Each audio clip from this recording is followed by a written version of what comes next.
Hello everyone, welcome to my channel. My name is Tara Marie. Today, if you haven't guessed already, we are doing a wash and go tutorial. I'm showing you my curly hair routine for super defined and a super long lasting wash and go. So let's go ahead and get started. So I literally just got out of the shower and I'm just showing you the products that I use. I have the Shea Moisture Coconut and Hibiscus Shampoo. For my leave-in conditioner, I use the Taliah Apple and Aloe leave-in conditioner. And then for my deep conditioner, I use the Curls Blueberry Bliss. I apply all of these in the shower because, I don't know, my hair just absorbs it much better.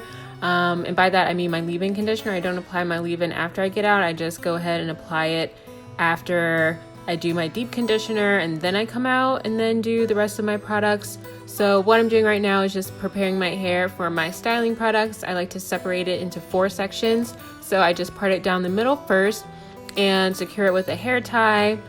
And then I'll go ahead and separate the other side, just splitting it right down the middle. And I like to try to make sure that it's even. So you'll see me, I'll just measure it by how much hair I feel like is in each of my hands. But once I feel like I have a pretty even spread, then I'll just go ahead and twist it up and secure that other section with my metal clip. And then I'm going to be starting in with my styling products. I'm using the Main Choice Pink Lemonade curling sherbet, and then from the same line, the Pink Lemonade line, I'm using their mousse as well. I love these 2 products because I feel like they give me so much definition.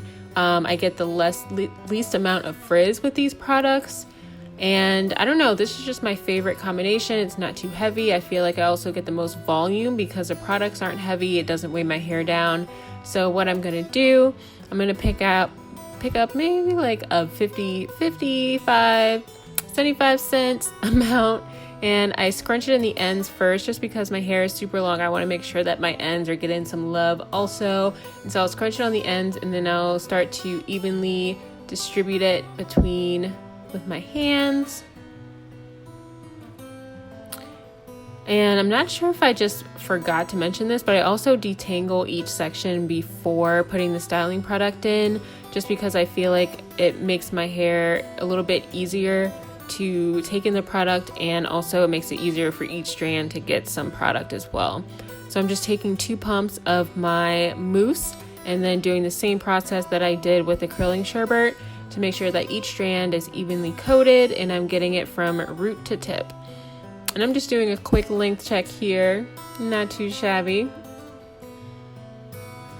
Pretty good. All right, so I'm gonna go ahead and do that same exact process to all other 3 sections of my hair, and voila, we are done. So now that I've applied all of my styling products to every section, I'm just gonna go ahead and comb the front part of my hair back.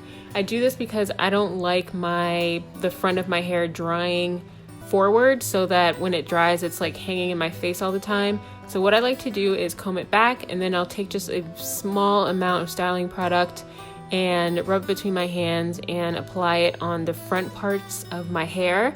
This is also another way I make sure that the front is extra moisturized because that is my driest area. So I'll take the sherbet and I'll take the mousse and just apply it there so that I make sure that those front pieces are just as moisturized as the rest of my hair. And then I'll go ahead with my wide tooth comb and just comb through one more time to really get all those tangles out and really make sure all of the products are evenly distributed. And then to make sure that that front portion that I randomly comb back isn't matted when I start to dry it, I'll go ahead and comb it this way as well. And now that we have all of our products, we're ready to dry. So I do diffuse my hair upside down for the most part, but before I do that, I like to scrunch. So when I comb my hair, it sometimes, straightens it too much. So to encourage my curl pattern, I'll go ahead and scrunch. And as you can see, I'm doing this very gently. I'm scrunching it up and then slowly moving my hands down, letting my hair naturally fall. So now we are ready to dry. I'm gonna grab my diffuser. I just got this from Sally's for like $5, I think. But I do dry my hair on warm heat. I don't do it on cold heat because if I did it on cold, my hair would literally take all night to dry, like no joke, all night to dry. So I put it on warm heat and on the low setting. And how I like to dry it, this is a great tip for reducing frizz when diffusing. So I'll hold the diffuser in one section for a little bit, maybe like 10 seconds or so before I drop it, so I can let the diffuser do its job and I'm not moving it quickly through my hair, disturbing my curl pattern and encouraging frizz. So this way you can get more defined results, and it also helps your wash and go last longer. And then after doing that until my hair is maybe like 30, mostly dry, I'll go ahead and flip it over to the side so I can get those back portions that are a little bit hard for me to reach. And so I don't dry my hair like this for the most part, just because I like to dry it upside down mostly so that I can get more volume. But I'll do this for maybe I'll do it upside down for like 20 minutes, and then each of these sides for like 5 minutes. And then these are my final results. So as you can see, super defined. I have zero frizz. You know, it's lightweight. I have volume on the first day, which is pretty hard to get as well. So that's why another reason why I really love this product combination.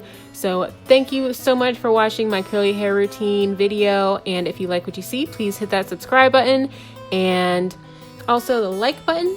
And I will catch you in my next video.